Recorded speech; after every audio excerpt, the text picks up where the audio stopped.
Hare Krishna, my dear devotees.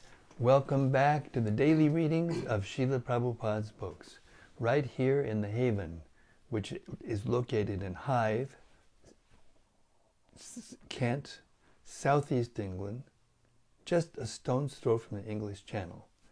I'm here a little late today, please forgive me, because we had a little problem restarting our parallels and windows so we could read the database, but by Krishna's grace, it's now working, so please don't mind that we're late. We'll get started right away. Śrīmad-Bhāgavatam Mahima Stotram from Srila Krishna Lila Stava by Sanatana Goswami, Srila Sanatana Goswami, glorifies the Bhagavatam and explains what it is in a nutshell. It goes like this. Sarva Shastrabdi Piyusha Sarva Vedaika Satpala Sarva Siddhanta Ratnaja Sarva Lokaika Drikprada. O nectar from the ocean of all scriptures, singular fruit of all the Vedas, rich mine of the precious gems of all conclusive truths, you are the only giver of sight to all the worlds. Sarva Bhagavata Prana Śrīmad-Bhāgavata Prabho Kalidwandoditaditya Shri Krishna Parivartita. O life air of all the Supreme Lord's devotees, O Master Śrīmad-Bhāgavatam, you are the sun risen in the darkness of Kali. You are the exact image of Shri Krishna. Paramananda Pataya Prema Varshakshadayate Sarvada Sarvasevyaya Shri Krishnaya Namostume. I bow down to you, who are supremely blissful to read. Your every syllable pours down a flood of prema. You can always be served by everyone. You are Shri Krishna himself. Madeka Bando Matsangin Madguro Manmahadana Mannistadaga Madbhagya Mad Ananda Namostute. My only friend, my constant companion, my spiritual master, my great wealth, my savior, my good fortune, my source of ecstasy, I bow down to you. Asadu sadhu tadayin atini chochata kada hanamunchagadachin mam premna rit kantayokspura. O bestower of saintliness to the unsaintly, O exalter of the most fallen, please never leave me. Always appear in my heart and my voice with pure love. Om Namo Bhagavate Vasudevaya. Om Namo Bhagavate Vasudevaya. Om Namo Bhagavate Vasudevaya. So we've reached the 12th chapter of the 3rd canto of Śrīmad-Bhāgavatam, creation of the Kumāras and others. We're well past the Kumāras, and now we've heard about how Lord Shiva came to be when Lord Brahma got angry at the Kumāras for refusing to become householders and populate the universe. And then Lord Shiva agreed, but he produced population that was destroying the universe because he's in charge of the mode of ignorance. So he was asked by Brahma to go to the forest and do austerities and wait until his service was required when the whole thing's going to be shut down again. So here we are. We're going to start at text 42 as Maitreya continues to explain to Vidura the creation of the universe. Text 42. Then the thread ceremony for the twice born was inaugurated, as were the rules to be followed for at least 1 year after acceptance of the Vedas. Rules for observing complete abstinence from sex life, vocations in terms of Vedic injunctions, various professional duties in household life, and the method of maintaining a livelihood without anyone's cooperation by picking up rejected grains. Purport.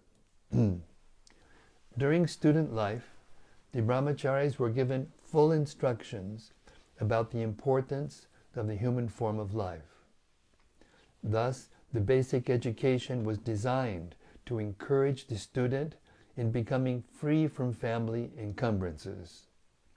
Only students unable to accept such a vow in life were allowed to go home and marry a suitable wife. Otherwise, the student would remain a permanent brahmachari, observing complete abstinence from sex for his whole life. It all depended on the quality of the student's training. We had the opportunity to meet such an avowed brahmachari in the person of our spiritual master, Om Vishnupad, Sri Śrīmad Bhaktisiddhanta Goswami Maharaj. Such a great soul is called a Naistika brahmachari. Text 43. The four divisions of retired life are the Vaikanasas, Valakilyas, Audumbaras, and Penapas. The four divisions of the renounced order of life are called the Kutichakas, Bhavadas, Hangsas, and Nishkriyas. All these were manifested from Brahma. Purport. The Varnashram Dharma, or the institution of the four divisions and orders of social and spiritual life, is not a new invention of the modern age, as proposed by the less intelligent.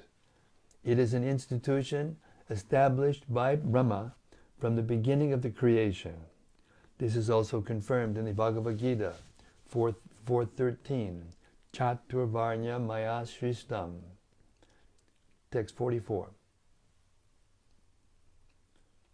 The science of logical argument, the Vedic goals of life, law and order, moral codes, and the celebrated hymns, Bhu, Bhuva, and Swa, all were manifested from the mouths of Brahma, and the Pranava, Omkara, was manifested from his heart.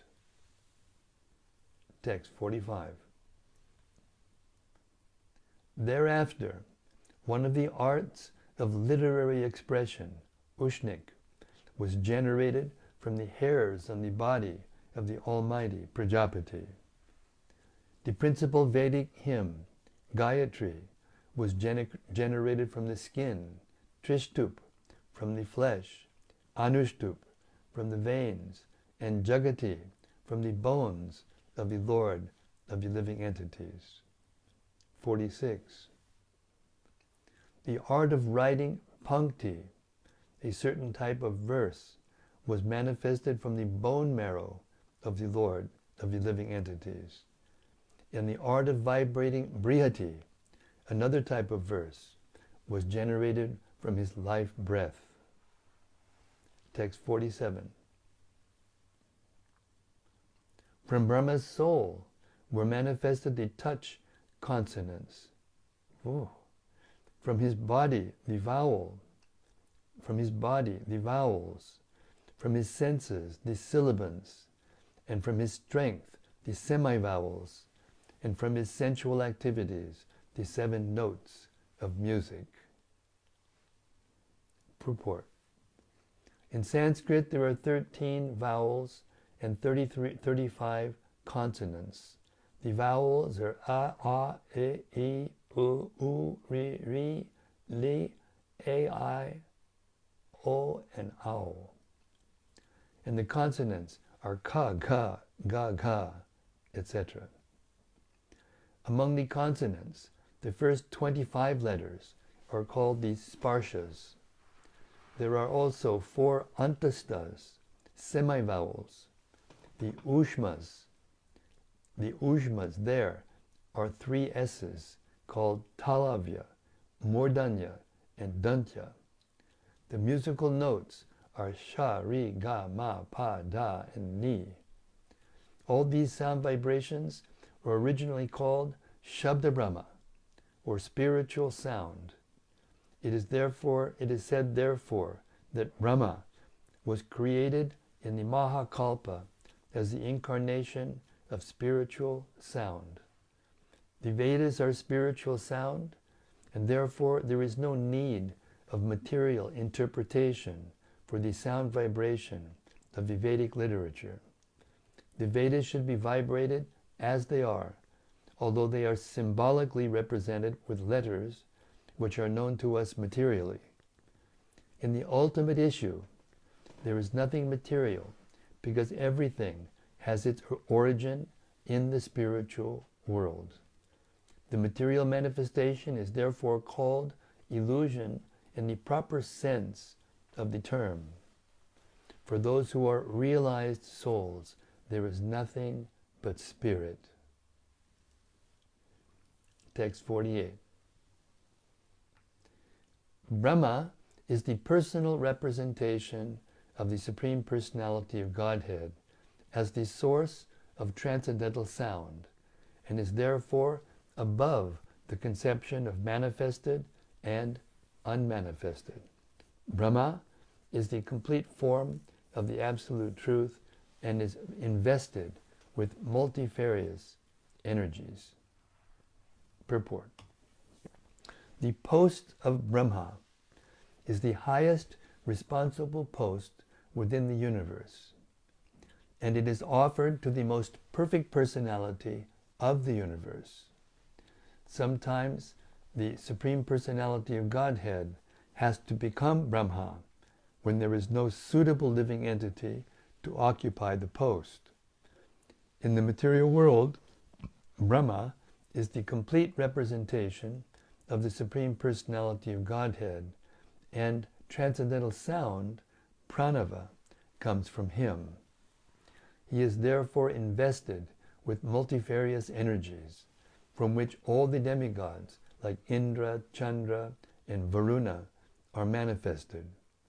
His transcendental value is not to be minimized, even though he exhibited a tendency to enjoy his own daughter. There is a purpose for the exhibitions of such a tendency by Brahma, and he is not to be condemned like an ordinary living entity. Text 49. Thereafter, Brahma accepted another body in which sex life was not forbidden, and thus he engaged himself in the matter of further creation. Purport. In his former body, which was transcendental, affection for sex life was forbidden, and Brahma therefore had to accept another body to allow himself to be connected with sex. He thus engaged himself in the matter of creation. His former body transformed into fog, as previously described. Text 50. O son of the Kurus, when Brahma saw that in spite of the presence of sages of great potency, there was no sufficient increase in population, he seriously began to consider how the population could be increased. Text 51. Brahma thought to himself, alas, it is wonderful that in spite of my being scattered all over, there is still insufficient population throughout the universe. There is no other cause for this misfortune but destiny. Text 52. While he was thus absorbed in contemplation and was observing the supernatural power, two other forms were generated from his body. They are still celebrated as the body of Brahma. Purport. Two bodies came out from the body of Brahma. One had a mustache, and the other had swollen breasts. No one can explain the source of their manifestation, and therefore until today they are known as the Kayam, or the body of Brahma, with no indication of their relationship as his son or daughter. Text 53. The two newly separated bodies united together in a sexual relationship. Text 54. Out of them, the one who had the male form became known as the Manu, named Swayambhuva, and the woman became known as Shatarupa, the queen of the great soul, Manu. Text 55. Thereafter, by sex indulgence, they gradually increased generations of population, one after another. Text 56. O son of Bharat, in due course of time, he, Manu, begot in Shatarupa 5 children, 2 sons, Priyavrata and Uttanapad, and 3 daughters, Akuti, Devahuti, and Prasuti. 57. The father, Manu, handed over his first daughter, Akuti, to the sage, Ruchi. The middle daughter, Devahuti, to the sage, Kardama, and the youngest, Prasuti, to Daksha. From them, all the world filled with population. Purport. The history of the creation of the population of the universe is given herewith. Brahma is the original living creature in the universe, from whom were generated the Manu Swayambhuva and his wife Shatarupa. From Manu, 2 sons and 3 daughters were born, and from them all the population in different planets has sprung up until now. Therefore Brahma is known as the grandfather of everyone, and the personality of Godhead, being the father of Brahma, is known as the great-grandfather of all living beings. This is confirmed in the Bhagavad Gita 11:39 as follows: Vayu yamognir vanuna shashanka prajapatis tvam pratita mahascha namo namaste tu sahasrakritva punaschabuyo pinamo namaste. You are the Lord of Air, the Supreme Justice Yama, the Fire, and the Lord of Rains. You are the Moon, and you are the Great-Grandfather. Therefore I offer my respectful obeisances unto you again and again. Thus end the Bhaktivedanta purports of the 3rd Canto, 12th chapter of Śrīmad-Bhāgavatam, entitled Creation of the Kumāras and Others. All glories to the creation, Srishti Lila. The Lord is creating through his representatives the material world. We're hearing about one universe. There are billions and trillions of universes. And all glories to the personalities who have taken responsibility under the Lord's direction to give this place for us to have a chance to learn how to go back home, back to Godhead. Hare Krishna. Okay, we have time in our hands. Chapter 13, the appearance of Lord Varaha. Text 1.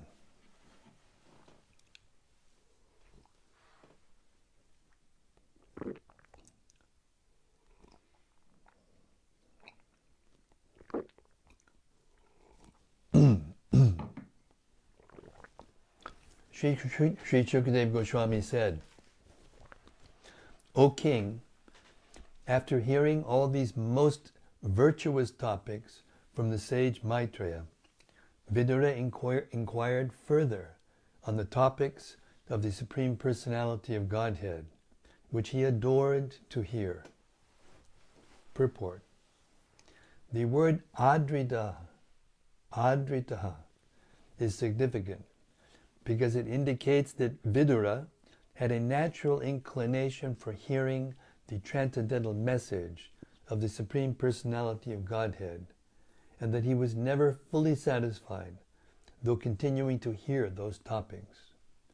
He wanted to hear more and more, so that he could be more and more blessed by the transcendental message. Text 2. Vidura said, O great sage, what did Swayambhuva, the dear son of Brahma, do after obtaining his very loving wife? Text 3. O best of the virtuous, the original king of kings, Manu, was a great devotee of the personality of Godhead, Hari, and thus it is worth hearing of Manu's sublime character and activities. Please describe them. I am very eager to hear. Purport. Śrīmad-Bhāgavatam is full of the transcendental topics of the personality of Godhead and his pure devotees. In the absolute world, there is no difference in quality between the Supreme Lord and his pure devotee. Therefore, hearing the topics of the Lord and hearing of the character and activities of the pure devotee have the same result, namely the development of devotional service. Text 4.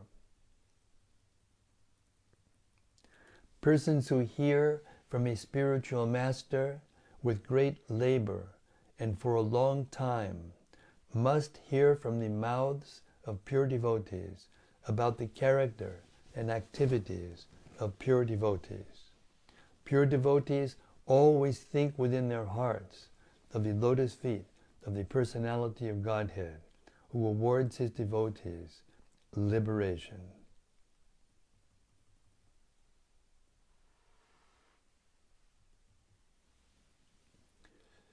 Purport. Transcendental students are those who undergo great penance in being trained by hearing the Vedas from a bona fide spiritual master. Not only must they hear about the activities of the Lord, but they must also hear about the transcendental qualities of the devotees who are constantly thinking of the lotus feet of the Lord within their hearts.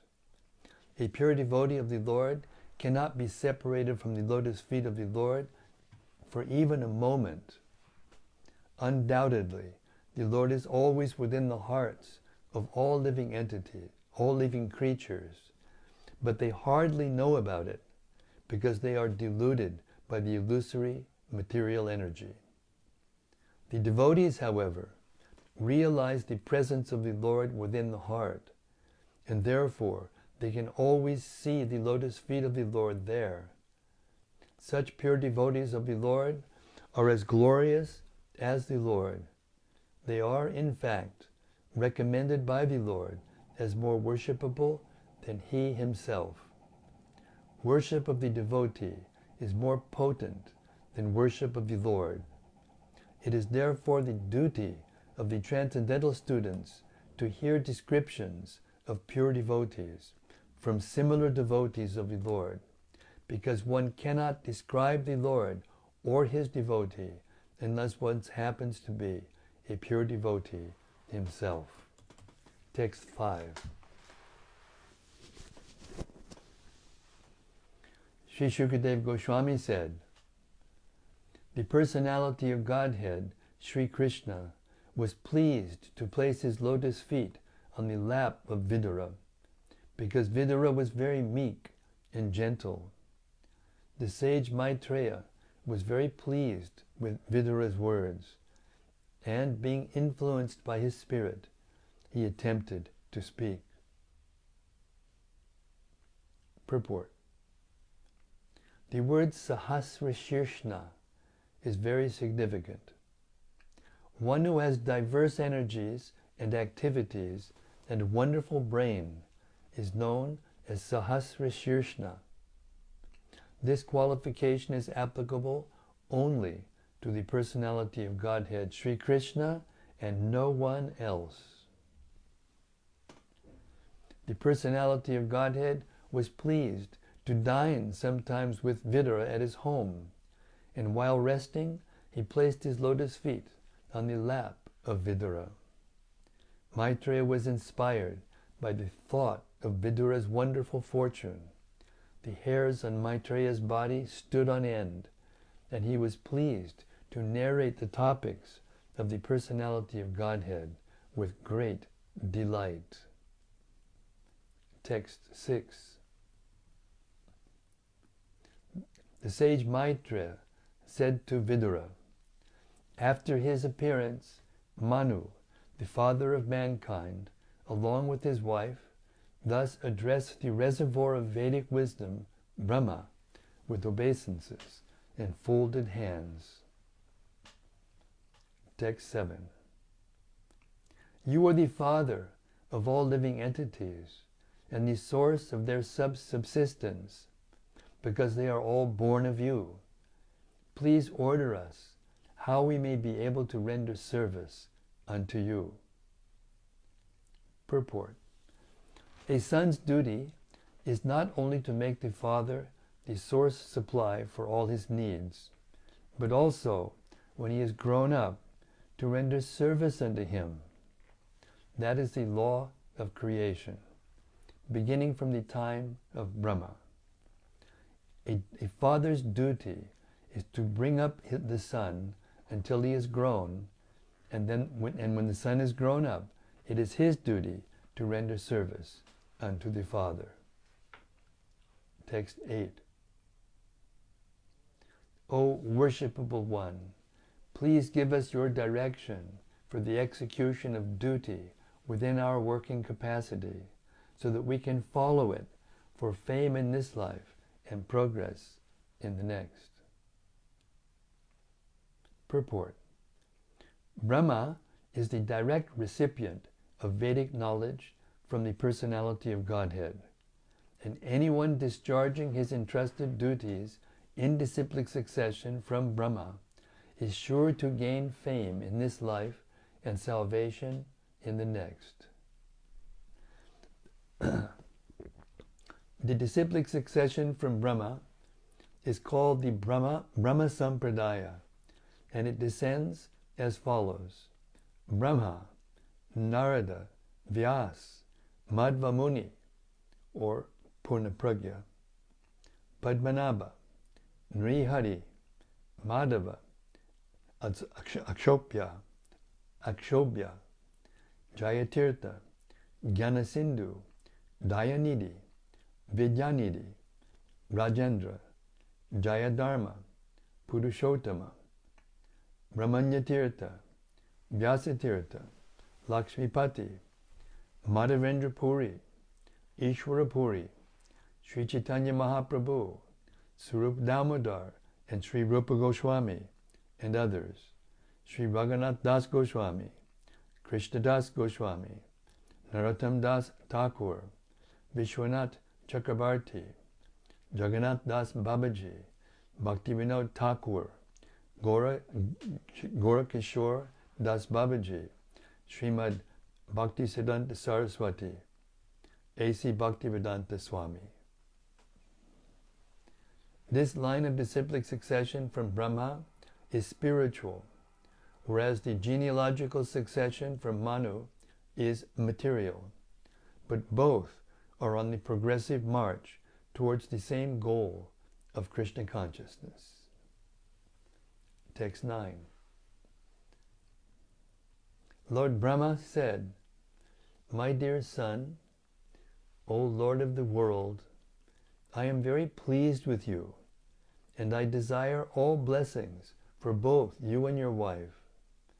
You have without reservation surrendered yourself unto me with your heart for my instructions. Purport. The relationship between the father and the son is always sublime. The father is naturally disposed with goodwill towards the son, and he is always ready to help the son in his progress in life. But in spite of the father's goodwill, the son is sometimes misguided because of his misuse of personal independence. Every living entity, however small or big he may be, has the choice of independence. If the son is unreservedly willing to be guided by the father is 10 times more eager to instruct and guide him by all means. The father and son relationship exhibited here in the dealings of Brahma and Manu is excellent. Both the father and the son are well qualified, and their example should be followed by all humankind. Manu, the son, unreservedly asks the father, Brahma, to instruct him, and the father, who was full of Vedic wisdom, was very glad to instruct. The example of the father of mankind may be rigidly followed by mankind, and that will advance the cause of the relationship of fathers and sons. Text 10. O hero, your example is quite befitting a son in relationship with his father.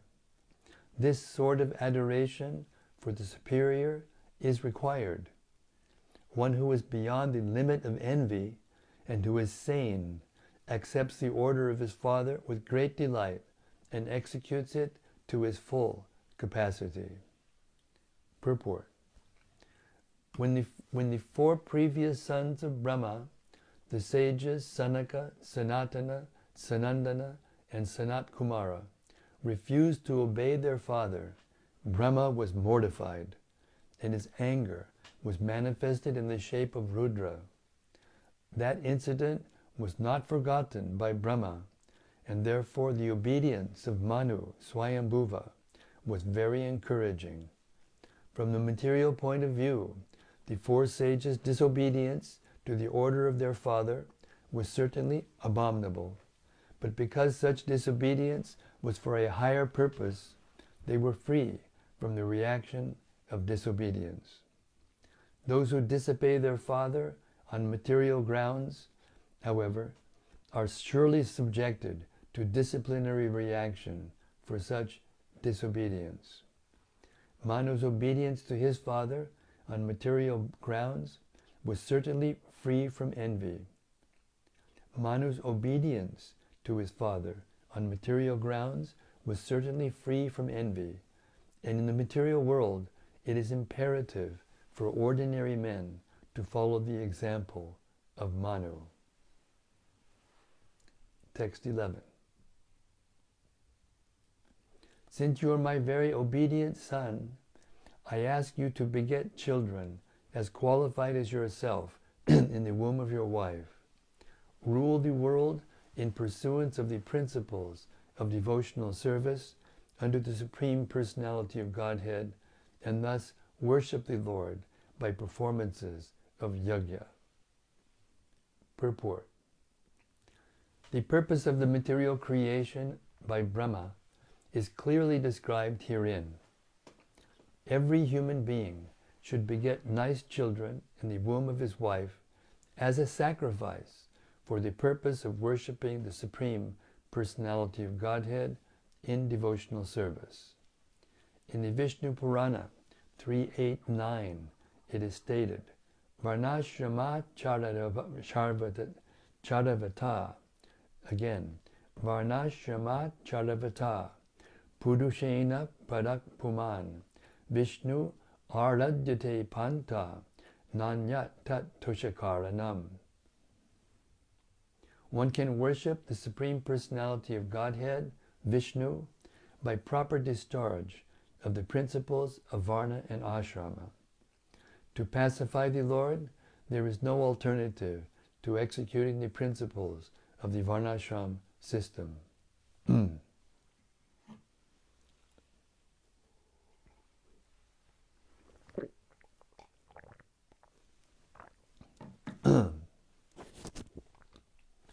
Vishnu worship is the ultimate aim of human life.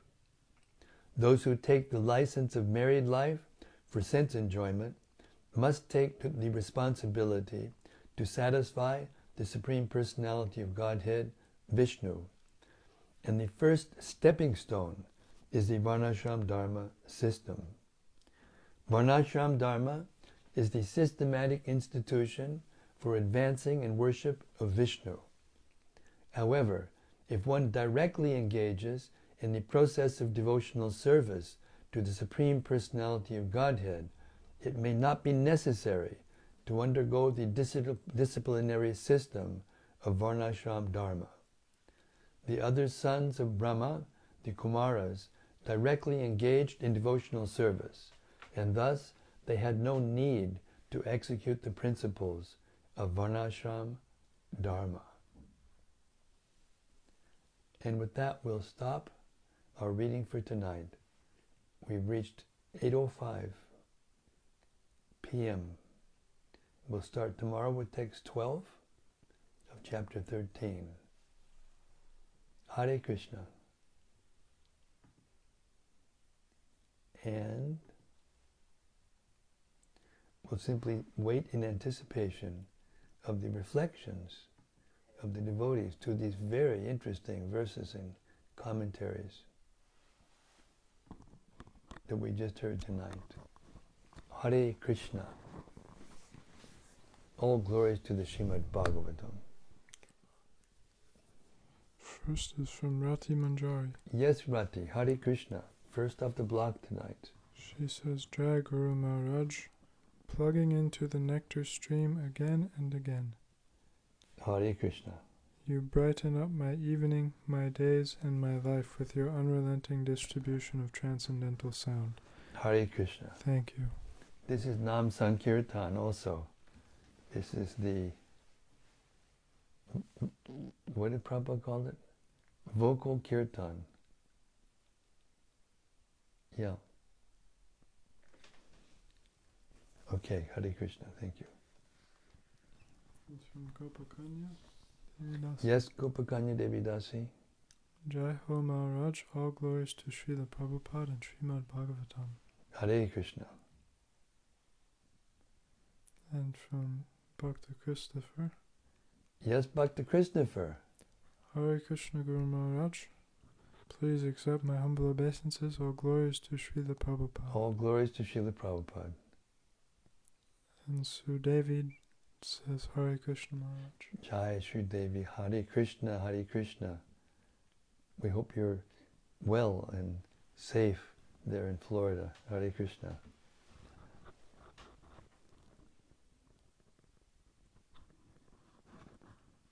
Hare Krishna, Hare Krishna, Krishna, Krishna, Hare Hare, Hare Rama, Hare Rama, Rama Rama, Hare Hare. From Rati Manjari. Yes, Rati. Dear Guru Maharaj, please accept my humble obeisances. Jai Srila Prabhupada. Especially nice to hear you again after a day of abstinence. Hare Krishna. Thank you. It's nice to be here. I think I can honestly say that this daily readings has become my life and soul. And I enjoy it a lot. I taste something very special by associating with Prabhupada and, like you said, vibrating this transcendental sound, you know, for the happiness of the devotees in the company of like-minded devotees. It's extremely pleasurable, beyond material pleasure. Hare Krishna.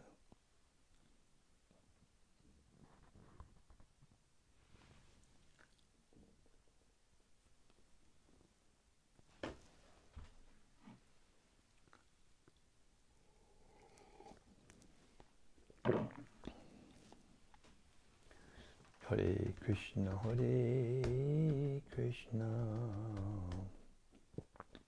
Krishna Krishna, Hare Hare, Hare Rama, Hare Rama. Could be that Devamrita Maharaj is in Wales, could be, or coming close to it. Maybe devotees are preparing. Yes, and then more from Rati Manjari. Yes, Rati, go on, girl. Let's go. What I appreciated about tonight's reading was the sense of unification which overcame me while hearing how Lord Brahma is the supreme creator of this material world, how everything came from him and how powerful he is. Yes. Yes, very nice point. I mean, we were here this last weekend for the Jubilee. I mean, I didn't participate so much in the Jubilee. As a matter of fact, I didn't participate in it at all. But there were literally tens of millions of people that went out on the streets and had street festivals. And in London, there were just millions of people that came to see the Queen come out on the balcony with her family, the royal family. And I was struck with this phenomenon, you know, of how human beings naturally have a propensity to give their love and affection to their leader.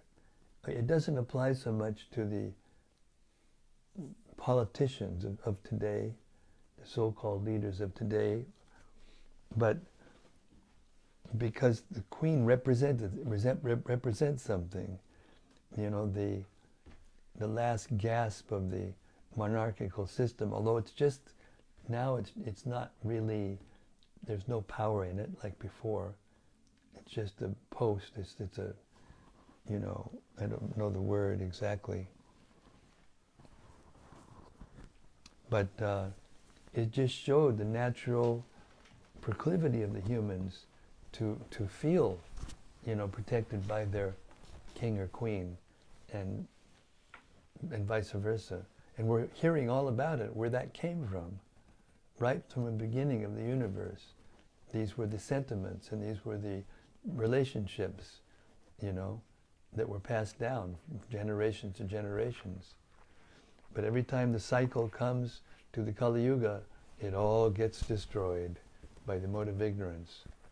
So, Hare Krishna. We shouldn't be in any illusion that we're going to be able to, you know, reinstate the Varnashram system in the same way that it was in the Vedic system, what to speak of in the Vedic culture, what to speak of the beginning of the universe. But we have to do our best, you know. We have to follow Srila Prabhupada's instruction to the best of our ability. And even if we're not pure and super empowered as the devotees we heard about in our readings lately, still, Prabhupada defined a pure devotee in a way that we can relate to being a devotee and performing devotional service and spreading Krishna consciousness by the vibration of this transcendental sound. And that definition he gave was, if a person doesn't have ulterior motives for serving, if he's serving for the pleasure of his spiritual master, who is a pure representative of Krishna, and the Lord himself and the people underneath him, then if he doesn't have ulterior motives, then he's considered a pure devotee.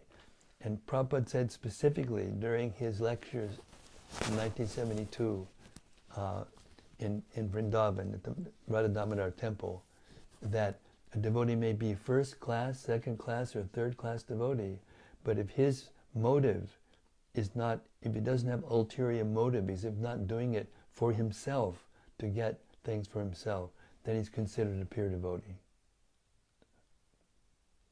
Therefore, anybody who's chanting Hare Krishna, who is initiated in this movement, in this disciplic succession, and is sincere, and is not envious, and is trying sincerely to become offenseless and elevated, he's considered to be a pure devotee, if he's following. Hare Krishna.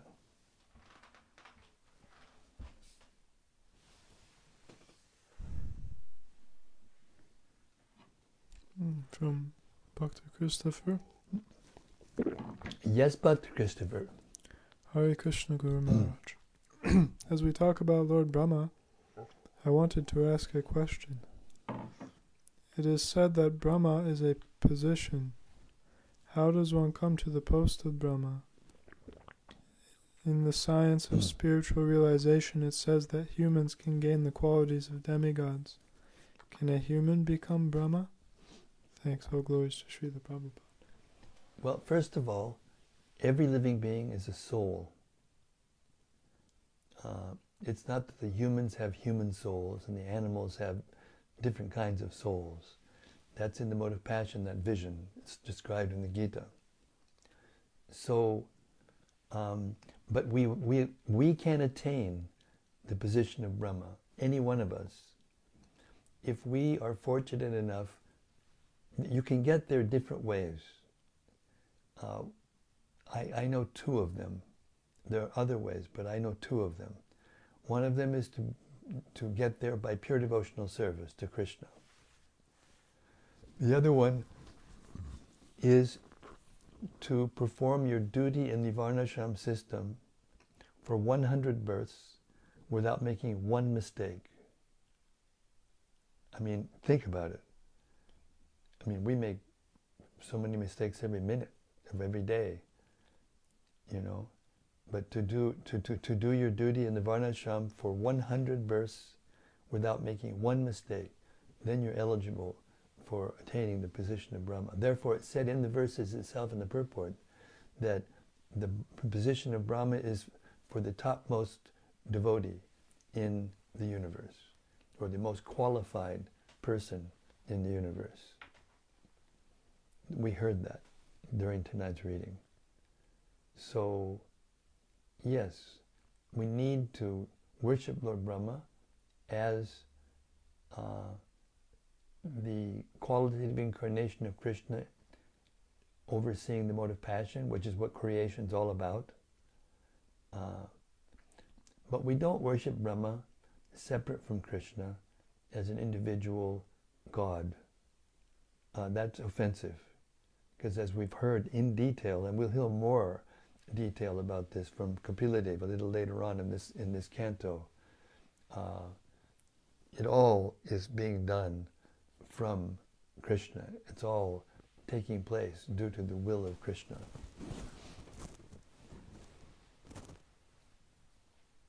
Hare Krishna.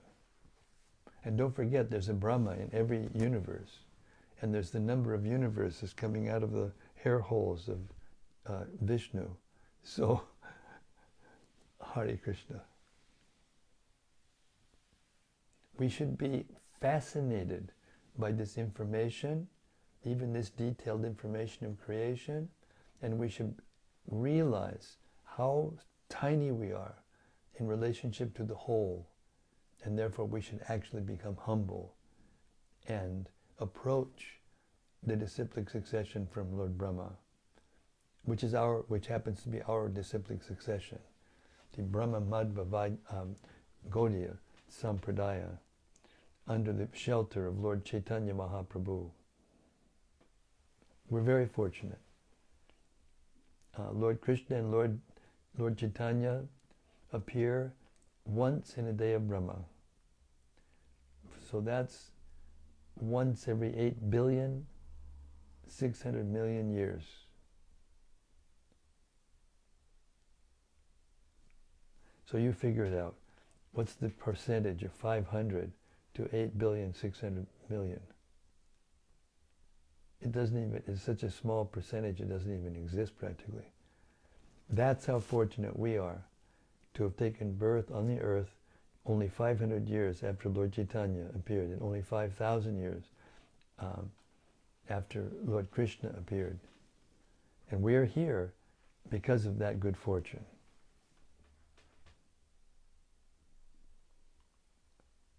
So this disciplic succession will go on.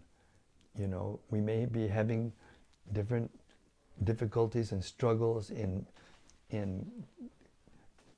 changing the world, so to speak. That will happen in due course of time by Lord Chaitanya's mercy. And only He knows exactly how it will happen. But we have the fortune to have come in contact in this life with Srila Prabhupada. And he's in that line of world acharyas. That line of disciplic succession is a line of world acharyas. We can't hope to be world acharyas, but we can follow in the footsteps of the world acharyas. And therefore, if our words are loyal and true to our world acharya, then they become also true. And this is how our good fortune has come to be. Prabhupada used to say, I gave you faith. Hare Krishna. From Subra? Rajagopal? Yes, Subbarao, Rajagopal. Hare Krishna Maharaj, please accept my humble obeisances and all glories to Srila Prabhupada. Thank you for your daily reading service. In the purport 3.13.4, Srila Prabhupada writes, quote, worship of the devotee is more potent than worship of the Lord. It is therefore the duty of the transcendental students to hear of pure devotees, as explained by similar devotees of the Lord, because one cannot explain about the Lord or his devotee unless one happens to be a pure devotee himself. And then here's a question. How can we put this in practice besides going through transcendental literature like Bhagavad Gita and Śrīmad-Bhāgavatam? There is no other way to put in practice except through going through the Bhagavad Gita and the Śrīmad-Bhāgavatam. Once that truth awakens in the heart, then we can become pure devotees ourselves. There is no alternative.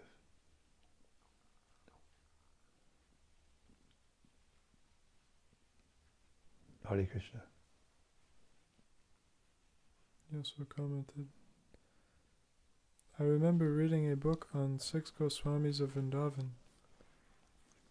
Any other books, please?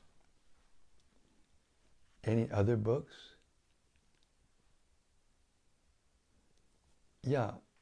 Bhagavad Gita, Śrīmad-Bhāgavatam, Sri Chaitanya Charitamrita, Bhagavatamrita. If you can assimilate those books, then you're ready to go into other books. Hare Krishna. I have my doubts how many devotees have assimilated the Bhagavatam and Sri Chaitanya Charitamrita and Bhagavatamrita.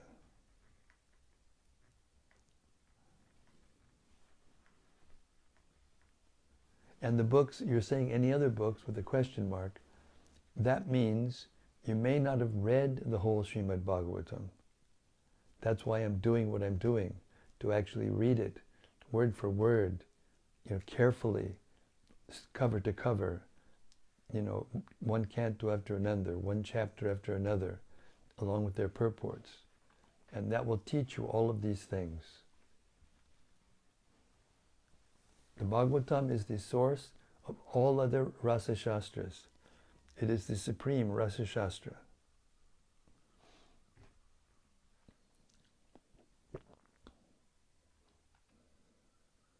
Bhakti Rasamrita Sindhu is Rupa Goswami's favorite book, or most famous book. Bhagavatamrita is the most famous of Sanatana Goswami's books. Prabhupada translated Bhakti Rasamrita Sindhu in a summary study as Nectar of Devotion. And he explained in his 5th chapter of Adi Lila, Chaitanya Charitamrita, text 103 in the purport, that anyone who wants to understand Krishna, Krishna consciousness, devotional service, he must read that book. But I highly recommend, and Srila Prabhupada recommended, that you first assimilate what he gave us. First assimilate his books, then you can go on to the books that he describes in his books that are bona fide. All the books that are mentioned in Srila Prabhupada's purports are bona fide. Satsandarbhas of Jiva Goswami, literatures of the 6 Goswamis. But it depends on who translates. Very important point. You can't just go out and get the book and download it from someplace. No, please don't do that. You're safe with the BBT publications because they're very carefully done.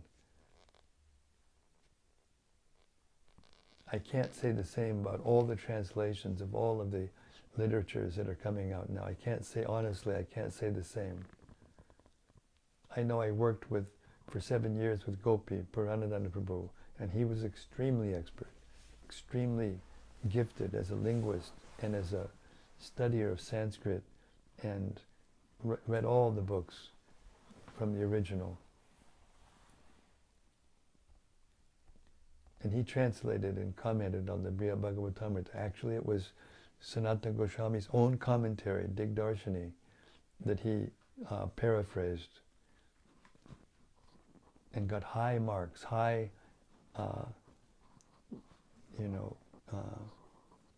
reviews from the top scholars in that field.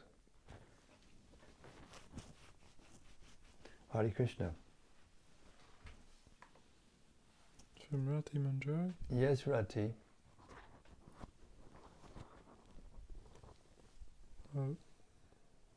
This comment goes with her last comment. Yes. So I got it. Okay. And it made me feel connected in a larger whole in which everything is ultimately geared towards going back to Godhead. Both the spiritual line of Guru Parampara and the so-called material line of Manu and Satarupa. To hear how everything is functioning under a master plan is somehow reassuring. Life becomes understandable again. Yes, that's very good reflection. Thank you very much. And in the 10th chapter of the Bhagavad Gita, can you hand me the Gita, please? In the 10th chapter of Bhagavad Gita, there's a verse which, says this. And the Gita has everything in it, but the Bhagavatam unpacks it and gives the detail. Satisfies us, our hearts, more and more. Yes, here it is. Text 6, chapter 10, Bhagavad Gita.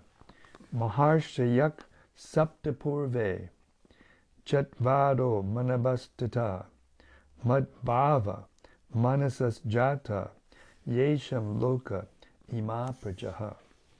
The 7 great sages, and before them the 4 other great sages, and the Manus, progenitors of mankind, come from me, born from my mind, and all living entities populating the various planets descend from them. So it's given there in the Gita, and it's being explained here in detail in the Śrīmad-Bhāgavatam. And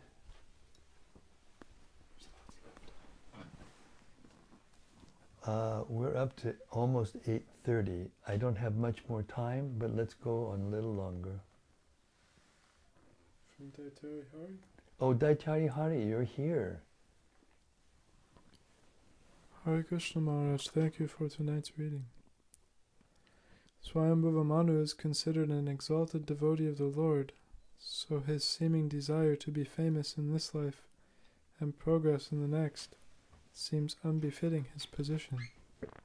It seems that he's just taking this position on behalf of the common man and setting the example and demonstrating the path of elevation for them. We also heard tonight about Swayambhuva Manu and Shatarupa coming from the body of Brahma, and that they went on to procreate and populate the universe. This seems like what the Prajapatis do. Swayambhuva Manu is obviously distinct in terms of his exalted position as a great devotee over and above being a Manu. In general terms, though, what's the difference between a Manu and a Prajapati? They both seem like very high universal posts, much higher than the majority of demigods. They are. What you're saying is true. But one of the things that you said wasn't true, and that is that because read that. There's a part of what he said in the beginning that wasn't true. Swayambhuva Manu is considered an exalted devotee of the Lord, so his seeming desire to be famous in this life and progress Yes, in he next. he didn't desire. You missed one of the verses. Swayambhuva Manu prayed to Lord Brahma to serve. He was only interested in serving. He wasn't interested in his own aggrandizement at all. He was a pure devotee. Therefore, out of all of the devotees that are described to have gone back to Godhead, in the Bhagavatam, Swayambhuva Manu was one of them. And there weren't that many, maybe 40, that are actually described that went back to Godhead, other than the incarnations of Krishna, of course. But yes, Manu was not ordinary. He came directly from the body. He's not described to be the son of Brahma, even though the other mind-born sons are. So yes, they are considered to be none different than Brahma, and therefore very special. So you got the idea, but it needs to be refined a little bit. He's not doing these things because of being attached to being famous or being great. He's a humble servant. Hare Krishna. Bhakta Christopher commented, "Thank you for a wonderful answer that is very clarifying." Hare Krishna, you're welcome. And Daityari wrote, "Sorry for misunderstanding that point. I just heard text 8 and took it out of context." Yes, that's why we have to hear all the verses and all the purports, and then we will get everything in the proper context. Hare Krishna. From Radhananda Devi Dasi. Yes, Radhananda. Dear Guru Maharaj, please accept my humble obeisances. All glories to Srila Prabhupada. Thank you again for the reading tonight. Would you please explain further on the last sentence of the purport of chapter 13, text 11? Those directly engaged in devotional service have no need to execute the principles of Varnashrama Dharma. Thank you, your servant. It's self-explanatory. It doesn't require any more explanation. If you become an absolutely pure devotee, then you are above the Varnashram system. A Vaishnava is beyond the Varnashram system. That doesn't mean that he may not act within the Varnashram system, but he doesn't need to. He doesn't need to follow the rules of the Varnashram system. But he does so sometimes for setting an example for others. We'll read a verse in the Gita again that explains this. Forgive me, the Gita.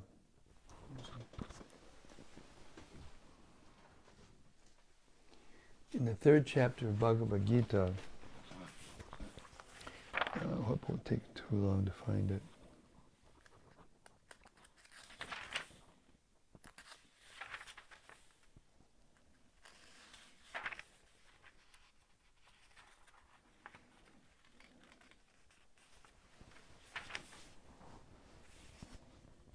Yes, verse 25, in chapter 3.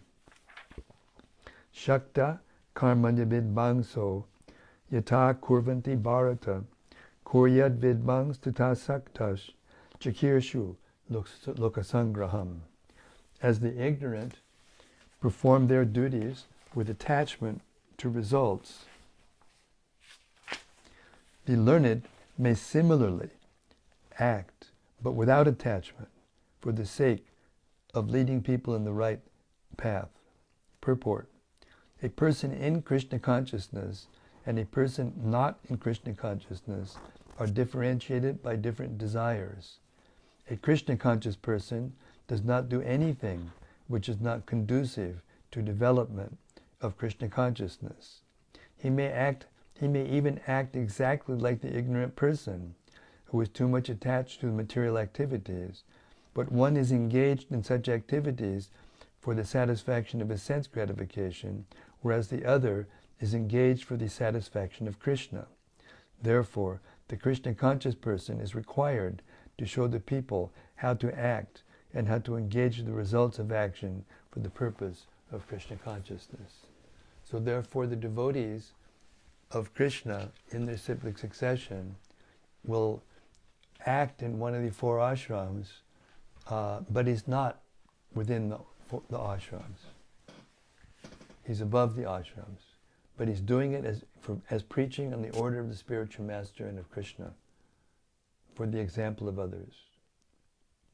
Hare Krishna.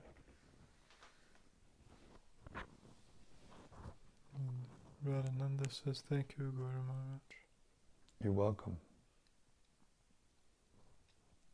How many more? Just one from Gauranga Gopal. Okay, good. We'll have one more. Hare Krishna Maharaj, I wasn't able to attend the reading tonight as I am traveling with our dearest son Kirtan leader Gopal Roy Prabhu. I will catch up as soon as I can. Good, thank you very much. We miss you. Śrīmad-Bhāgavatam ki jai. Samaveda Bhakta Vrinda ki jai. Gaur Premanandi, Hari Hari Bol. Thank you very much. See you tomorrow night, same place, same time, same topic. The unfolding of the universe. And it's not surprising, it takes quite a few chapters to explain. See you tomorrow. Hare Krishna.